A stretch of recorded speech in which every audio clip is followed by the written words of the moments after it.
Hi guys, and welcome to the latest Iris podcast, where we celebrate and love and unintentionally pass judgment on all things LGBTQ.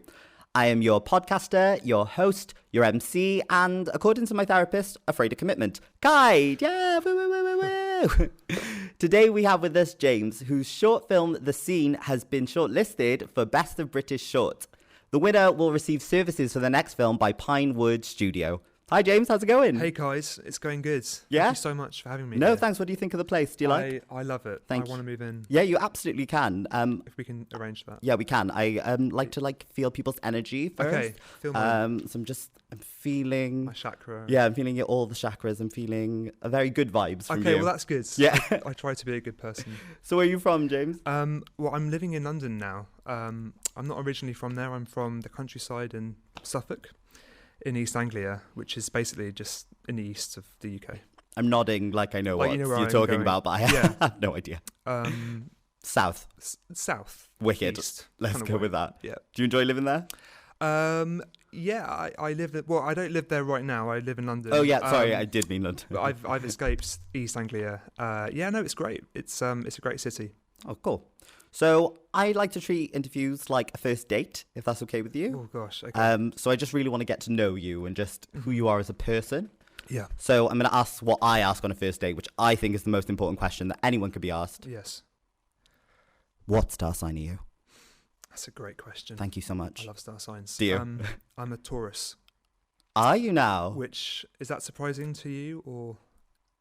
Not surprised. You do have a very earthly energy. Okay. I will give you that. So Okay. that's are you stubborn?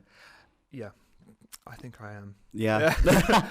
What about you? Let me guess. Go on. Are you an air sign? No. Oh, sugar. I love when people guess because they're like, "Oh no, you can't be that. You must be this." I was thinking maybe like an Aries or. I can see why you get an Aries vibe, and I Yeah. will explain why. Are you done guessing? Yeah, go on. So I'm a Scorpio. Oh. We're direct opposites as well, which means we're supposed to be Yes. like best buds. Yeah, that's great. But I have my sun in the first house, which is a very Aries placement.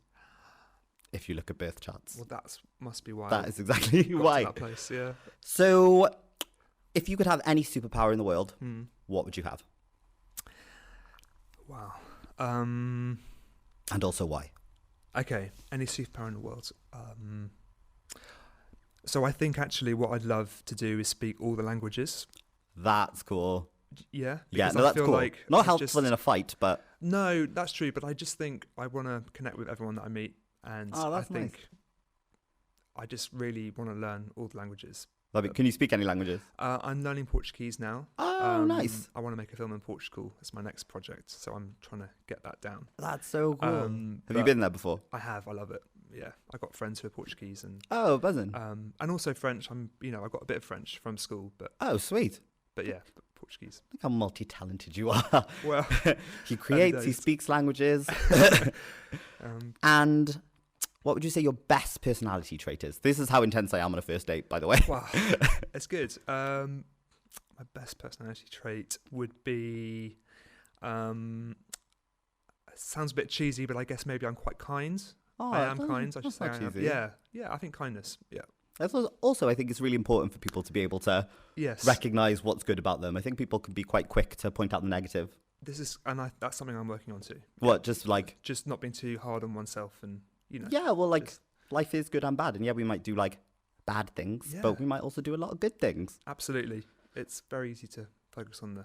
So you said earlier that you really like connecting with people and like really Yes. that's why you want to speak other languages. Is Yeah. that one of the main things you got into like creating and producing? Yeah, I mean, I think for me, well, I started off as an actor, and I thought that was where my creativity lay. Mm-hmm. And then as I got older, I realised actually it's more in creating work. Yeah. And I think as an actor, I felt quite. You're kind of very much. I mean, you can be a very integral part of the creative process, but I wanted to do all the process. Yeah. You know? Yeah. So I see. yeah, so that was my decision to do Classic Taurus. You just want it all. that. I just wanted it all. You just want it all. And why can't you have it It's a all? tough lesson to realise you Yeah. can't. So you'll film The Scene. Yeah. Guys, please, please, please, if you haven't had a chance to watch it, or if you just make sure you get to it because it is beautiful. And I always think it's amazing with these short films how much detail and story you can make people feel in that amount of time. I just think it's beautiful, and your film was no exception to that. Oh, thank you, guys. So the title of the scene, I've got a question about it, and if you didn't mean to do this, then you can say you did, because I think it's cool. But even though it's called The Scene, it's like a behind the scene of the scene of going out on this. How many times can I say scene in one sentence? Yeah, that's exactly it. Was it? Yeah. Okay. It's like a double meaning. Yeah, and that's what I like in titles, when it's there's the obvious reason of like going out on the gay scene and the anxiety that David, the lead character, feels, but also it's the scene because it's the sort of theatricalness of that word and what it entails. Yeah.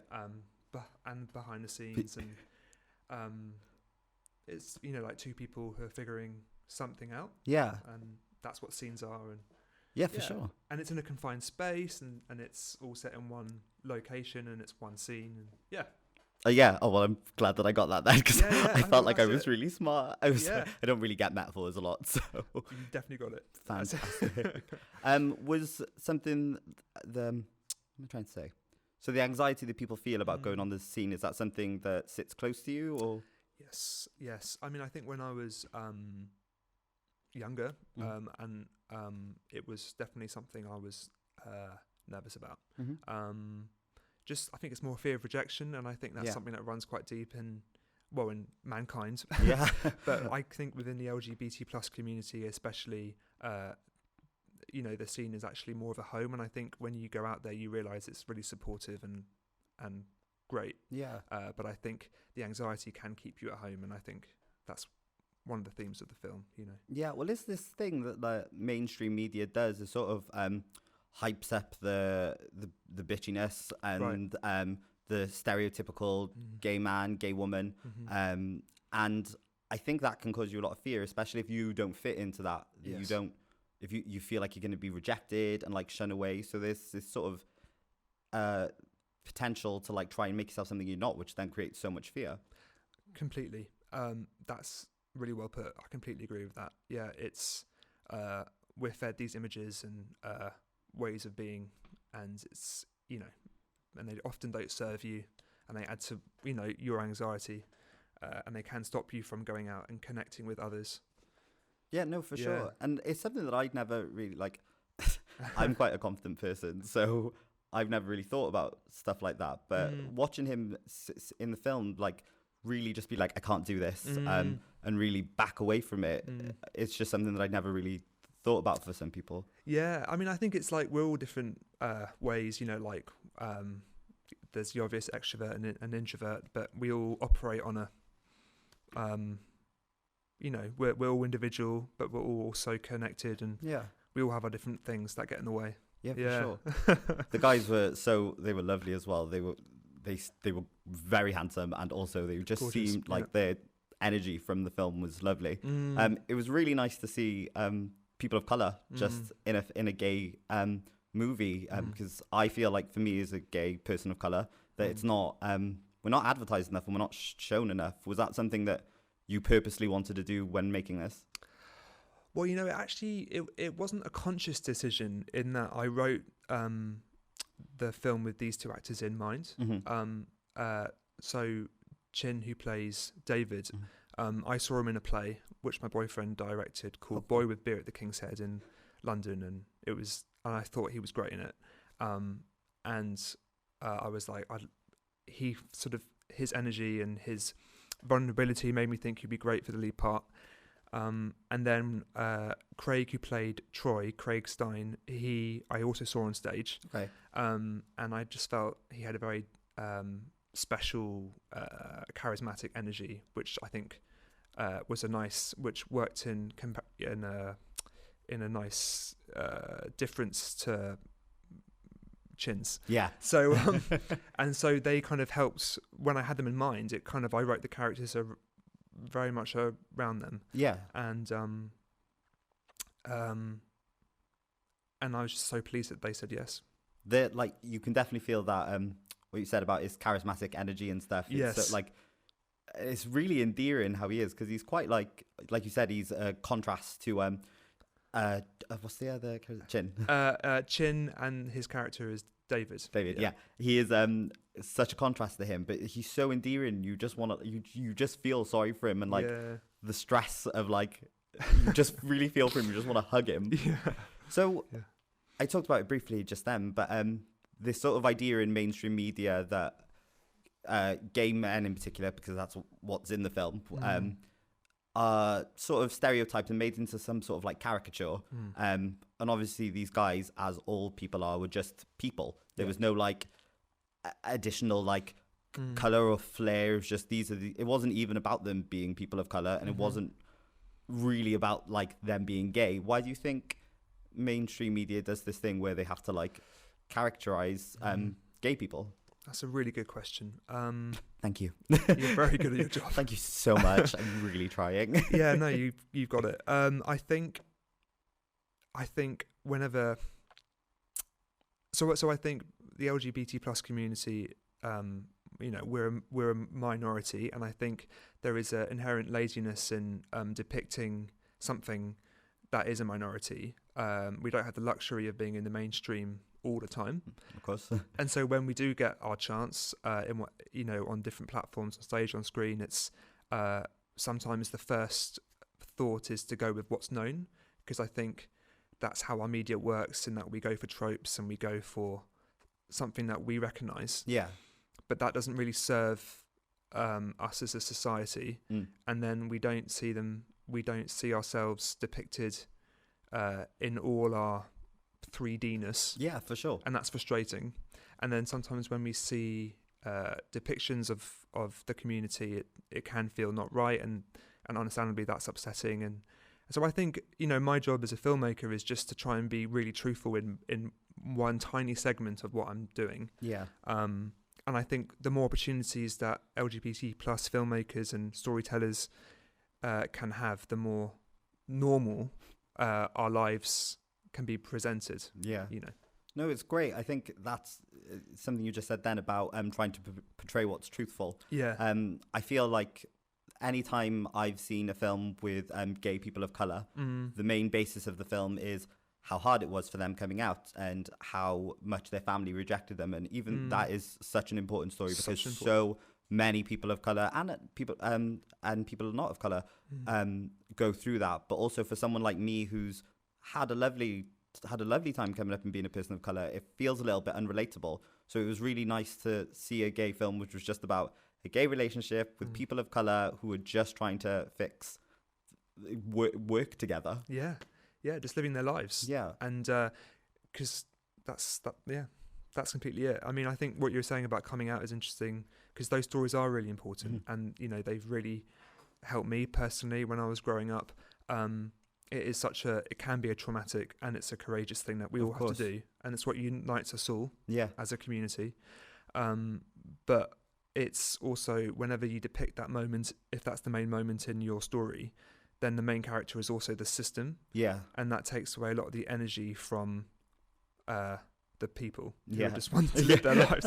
So it's all the energy about how we have to do this because of this system, but the system has enough of a voice, Yeah.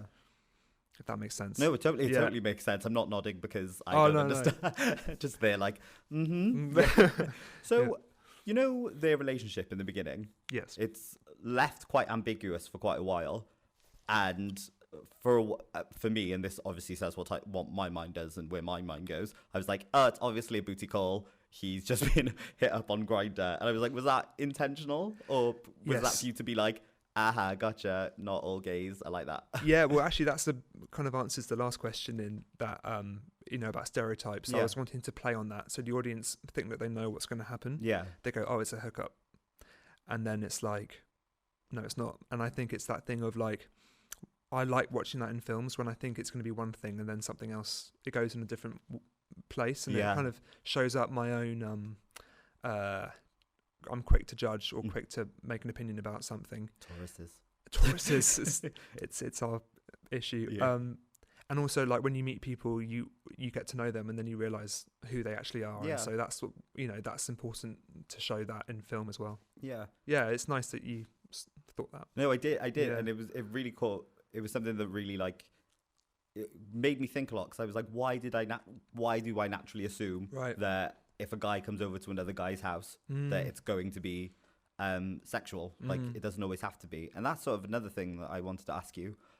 With a lot of mainstream queer programming, the gay man relationship is always hypersexualized, and it's always about sex, and it's always about like being in nightclubs. And I know that that's what your film's about, going to a nightclub. But what made you choose to do sort of a romantic version rather than a hypersexualized? That's nice that you say it's romantic as well. Yeah, it definitely it has such a, like, even the way it's filmed, there's such a softness to it.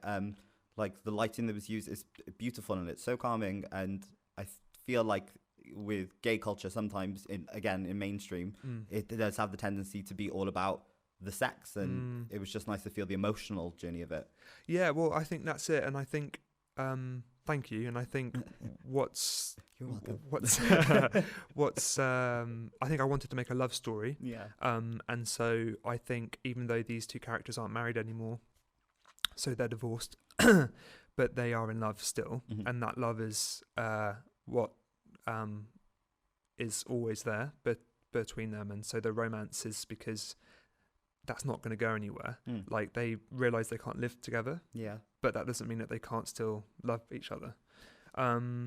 And so I think if I wanted to make a hypersexual story, then that wouldn't be the story. It would be something else, which would be, and that's completely great if I was to do that. And but it's not what it was for this short. You know?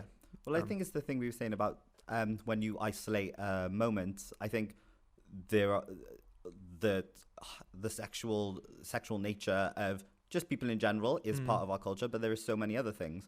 So it's just about choosing your moment. And I think there are people who are very sexual, and there are people who are more romantic. And I think it's nice that sometimes we don't always have to hit one, because you feel like you're leaving the other out then. So it's about filling in the blanks and making sure everyone feels represented. Yes. Obviously, you can't do everyone perfect because everyone's an individual. Exactly. And frustratingly, I want to make everyone happy. And show everyone stories, but it's such a tourist. Such a tourist. Just gonna keep saying that. So, when you said that they still love each other. Yeah. It's something that I don't know if you have, and you can say no, but especially in homosexual relationships versus heterosexual relationships, homosexual ones tend to always try to stay in each other's lives, and a friendship always, from my experience, will always sort of keep happening even after the breakups happened. Why do you think that gay people do it more often than straight people? If you think they do at all. Yeah, well, it's funny. Like, I didn't used to think that. I think from my own experience, I've been in a long-term relationship, and at the beginning, don't rub it in. No. At the beginning, I think I don't know what. I mean, I think I probably had a template of what I thought a relationship was. That was probably heteronormative in its outlook. Yeah. And then as we grew older, we grew with each other, and I realized, oh, okay, we don't have to do that. And I think, because we have to go against the system, in like, if I'm talking in quite black and white terms, then you start to question things. Yeah. And I think that questioning is really healthy.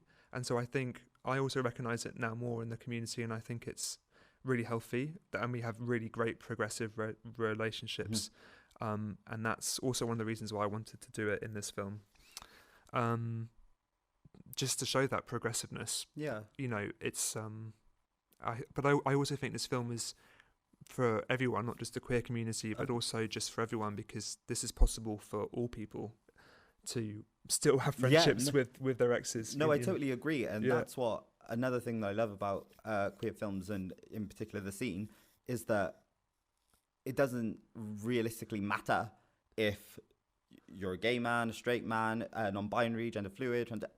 It's applicable. Love is applicable, and it's universal. 100%. So this idea that, kind of like what you said, even though it's a queer love story, it doesn't have to be aimed at. You can still take from it, and you can still learn and grow from it. It doesn't have to be, oh, well, this is for gay people, so I can't watch this.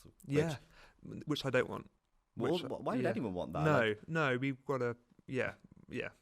A lot of my friends, a lot of my straight friends will love watching queer stuff, and I take full responsibility for giving that to them. You're gifting them. I'm gifting the will. I am like Prometheus bringing flame to. No, they'll kill me if they hear me say that. But no, it's good to like just share your knowledge and like make people like understand that everyone, because unfortunately that's one of the big things in the world is that some people feel like when there is some sort of like ladder of like supremacy, and right.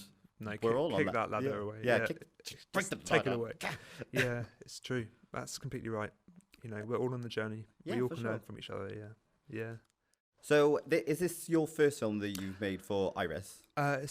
This is my second short film that I've made. You've ever made this that film? I've ever made. Oh, brilliant! What was the first one? The first one was called The Yellow Room, and it was a queer film as well. It was very different from The Scene. Yeah. It was a great learning experience. Yeah. I loved it. What did you learn?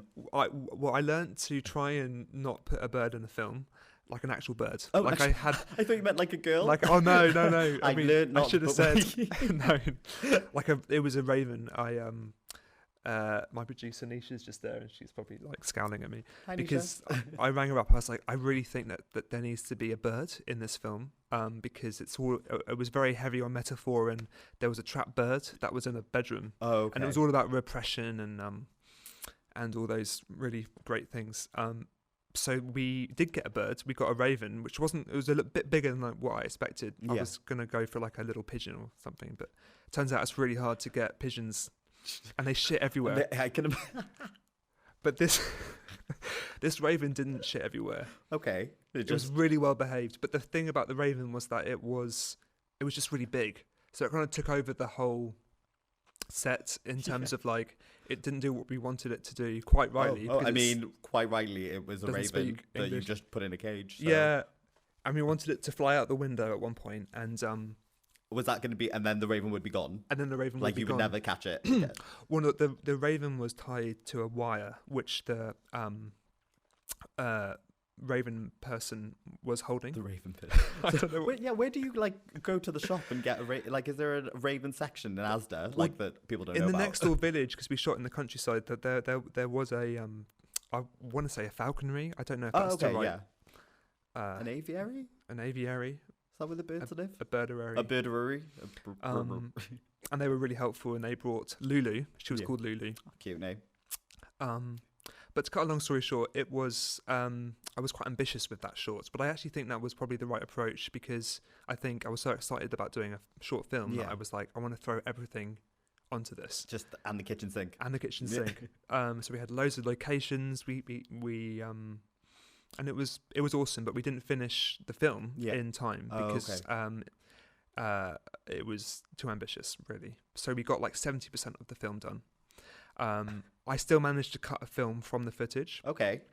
And I'm really proud of it still. I think it still works, but I think it could have been complete. So that was a great learning experience. That was a tangent. I went off on one about that. Well, to quote Alanis Morissette, you live, you learn. You live, you learn. And we love Alanis Morissette. And we love and learn, and we laugh. And we can't wait for a musical. And we can't wait. This is actually an Alanis Morissette podcast. I've changed my mind. We'll be discussing Jagged Little Pill. She's got a great podcast as well, just so you know. I don't know if you know that. I didn't, and it's the really silence good. is me picking up my jaw off the floor. So with the scene, what was the main thing that you wanted people to feel from it? What was the main thing you wanted to get across?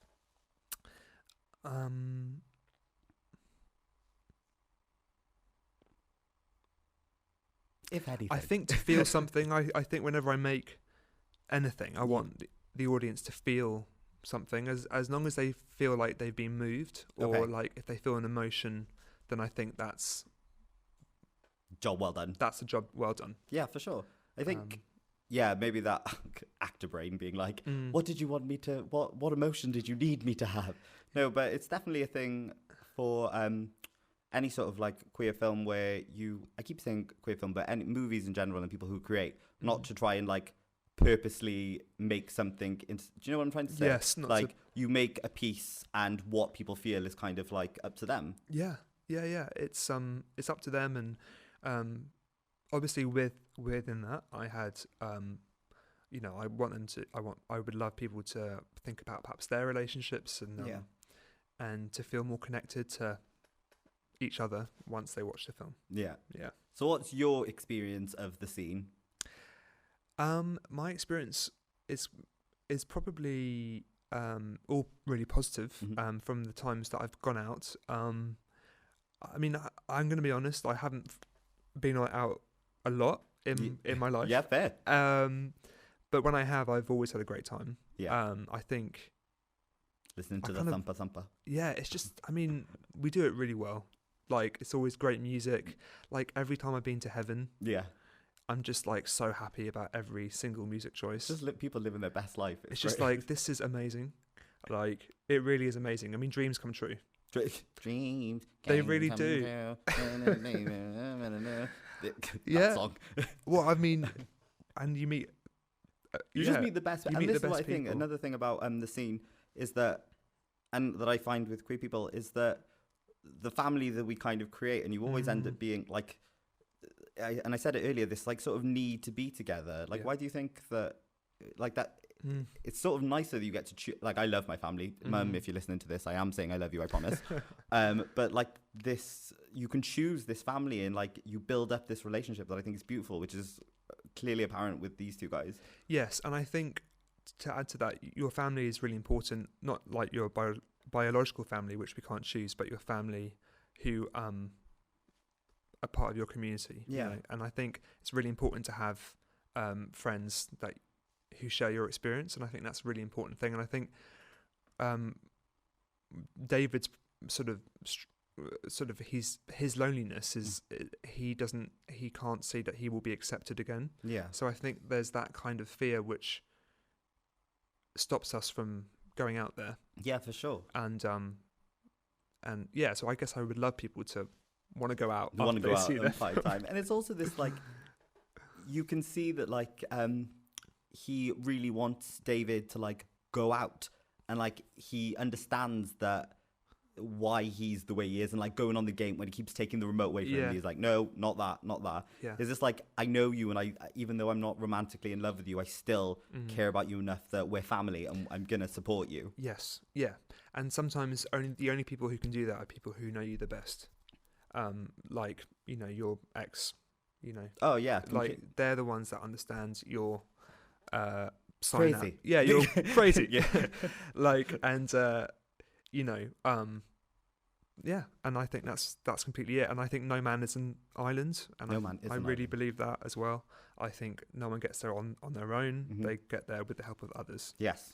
That's how we do it. And a bird in the hand is better than two birds in the bush, and other sayings. I love that one. Do you not know that one? No. So it's a like bird in the hand. A bird in the hand. So like what you get given is better than like someone promising you, I'll give you like better, but tomorrow. Ah. So say I was like, I'll give you £50 today, or I'll give you £100 tomorrow. Right. It would be better to take the £50 knowing you'll definitely get it, because I'm here, than wait for tomorrow and I never come back. You see, I would probably go for the 100 tomorrow. But then what if I never came back? I'm a Scorpio. I'm likely to just leave. Then I'd be very upset about that. But the bird in the hand was better than the bird in the bush. Yeah, you see, I have a lot to learn. You do, see? Guys. Yeah. So, right. The app name. Oh, yeah. Squeeze. Is that a real app? Question one. Question two, if it's not, why haven't you patented it? Patented it? Yeah. Made a patent for it. And three, if you don't, I'm gonna go. Okay. Well, that was, that was my idea. I don't think it's an app. I did look, and nothing came up on Google. Yeah. I think I was just really interested in how these names for hookup apps are like really blunt. Yeah. Like Squeeze. Oh no, Squeeze is mine. Squirt. Yeah, that's the one. Like, there we are. Like, that's wholesome, I say. I think it's very like, I don't really even know what it's talking about. It's visceral. It says what it means. Yeah, it does. Grinder. Yeah. What are the others? And I was just like... Scruff. Yeah, scruff. Yeah, like... Yeah. I feel like both parts, that was good dog noises. Yeah. So Squeeze was like, well, it needs to be something which is malleable, like, and it's very obvious what Squeeze is about. So I was like, great. What is it about? Well, you have to use your imagination. Yeah. But also, it's such a I find it like a really 90s word, which I love. Oh, great. Like, do you remember people being like, like they don't say enough like, oh, this is my boo, my piece, my squeeze. Like, like it's such a good word. So to me, it's actually quite cute rather than sexual, which I quite like. That's fantastic. I'll take that. So, and you can definitely patent it. Can I patent it? Yeah. I will give you no royalties. That's fine. I don't need the royalties. Okay. I don't need the royalties. I'm a filmmaker. I'm rich. I'm all about the stories. Yeah. No, it's such a funny name. Squeeze. Squeeze. Yeah. It was fun to design that and get that kind of. It was quite a long process actually of getting that. You have to get it on the screen and then the guys on the. He was flicking through. And yeah. So why do you think? So he obviously they're both getting ready, and then he sits. David sits down. I keep saying he's very bad at me. Sorry, actors. And. David sits down and he goes on the phone and he's swiping through. Why do you think people in general actually love this idea of sort of like online speed dating and like possibility, desire? Yeah, it's such a human thing. I mean, we're so addicted to it. I mean, it's like it's kind of good and bad. You know, I feel.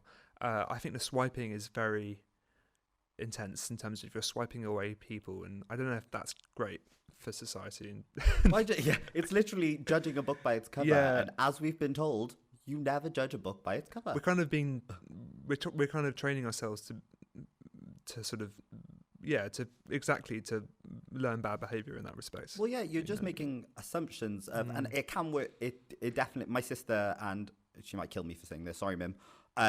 Met her husband through Tinder, and they've got a lovely baby. So it can work. But absolutely, it can work. That's the thing. It's not all. It's not neither nothing, good nor bad. Nothing is black and white. And I think that it's just the image of like just going, oh, what is your picture? Yeah. Virtually, do I like it? But it was just sort of his like. Not surprised me, but I saw a lot of myself in it where he just sits down and he just picks it up and he's yeah because you get in that headspace and it's like like we're all at times fickle and shallow and excuse me, even you guys. I am nothing of the sort. I am humble and modest, sweet and very sweet. I'm a lovely person. Lovely singing voice. Thanks. Apparently. Says who? Well, you told me before. That sounds like me. I don't remember saying it, but I imagine that I did. Maybe you didn't tell me, but I can imagine. It does. It is. We'll bypass that. So with this film, what's next for you? What would you like to do next? Well, I'm currently, I've been adapting during lockdown. I've been adapting this. I was commissioned to adapt this famous essay, actually, on gay rights called "What It Means to Be a Homosexual." Okay, I've never heard about it. You can get it from the bookshops. It's called "On Being Different" that's what the publishers have called it. But it was sorry, say that again. It's called "On Being Different." Yeah, and you can get it from bookshops. And it's a famous essay that this amazing writer Mel Miller wrote, basically in defense of being gay at a time when it was still illegal in the States. But it was such a wonderfully succinct, powerful essay about being who you are and the importance of coming out and so I've been adapting that for theatre, for a one-person show. Yeah. Oh, nice. So that's been keeping me busy. Yeah. I bet.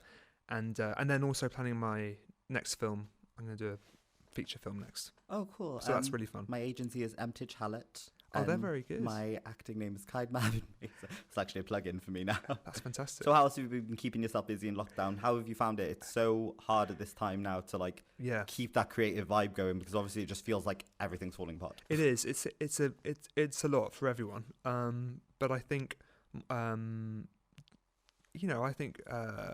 seeing friends, running. I do a lot of running. It keeps me sane. And reading, writing, hanging out with my boyfriend, which has been testing at times. I'm making it sound like a good thing. Yeah. It's been touch and go. Yeah, well, I think anytime you're locked in captivity with another person, you're bound to That's been a lot. Yeah, it was moments of disbelief with each other, but we got through that. So hopefully it will all be over soon. Yeah, fingers crossed. Well, no, it's just like in your movie, difficult times come, and it just depends if you've got it in you and if there's enough love there to power through, and it's great if there is, and it's also okay. It's okay if it's not. If it's not, you can. And I think a lot of people end up stuck in relationships when they feel unhappy because they've got to a place of like comfortability. Comfortability? Is that a word? Yeah, it is. Yeah, well, I'm going to use it as a word. I like it. Comfortability.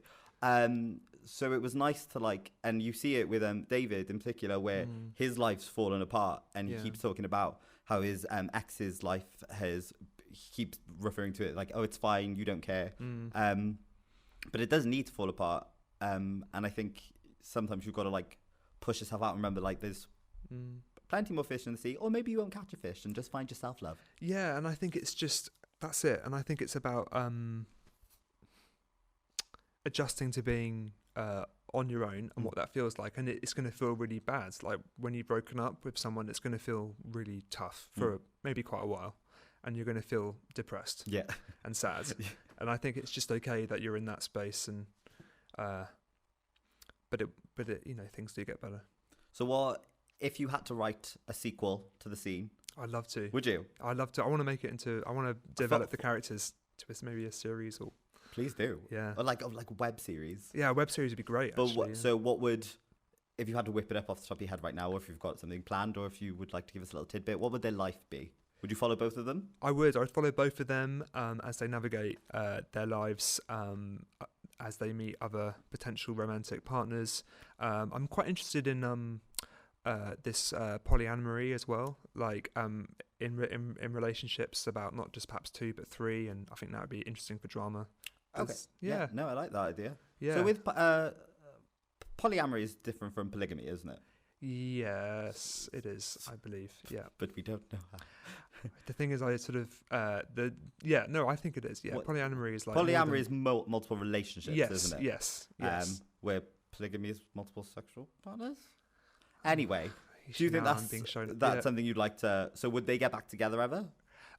Maybe. Yeah. I think. Well, the thing is, I think why I say that is because I don't know whether they're right to be together, because that's why they made that decision. But maybe they still need something from each other. So maybe they still want to live with each other, but perhaps not be the same. So they could live with each other, but perhaps have. I don't know why I'm wanting to say a different person in the mix, but I'm just quite interested in terms of drama. On like what could be interesting, what haven't we seen? Well, just seeing them trying to balance that, which would be interesting. Yeah. Always another completely different. What's the word I'm looking for? Spanner in the works again, because you have to then rejig your personality. Well, that's the wrong word. You have to modify. Yeah. No, but what's the word I'm looking for? Balance. Yeah. Each other out. Yeah. No, I totally see that. So why did you didn't say in the film why they broke up, do you? No. Why did they break up? Why do you think they broke up? What did I think? I thought they broke up because he wasn't feeling that David was ambitious enough. Oh, okay. And I felt like David started to feel a little bit like not a burden. That's really interesting. Yeah, I think that's probably a big part of it. I think that's the thing. I think it depends on what we see when we watch it, like what would annoy us, or perhaps frustrate us. True, yeah. You kind of go, oh, well, that would. It was mainly because, like, obviously when you first start on the state of the apartment, it makes me think that I keep forgetting his name. David. No. Or Troy. Yeah. That's one. Troy comes in, he starts cleaning, and it makes you feel like he was always the one that cleaned. Yeah.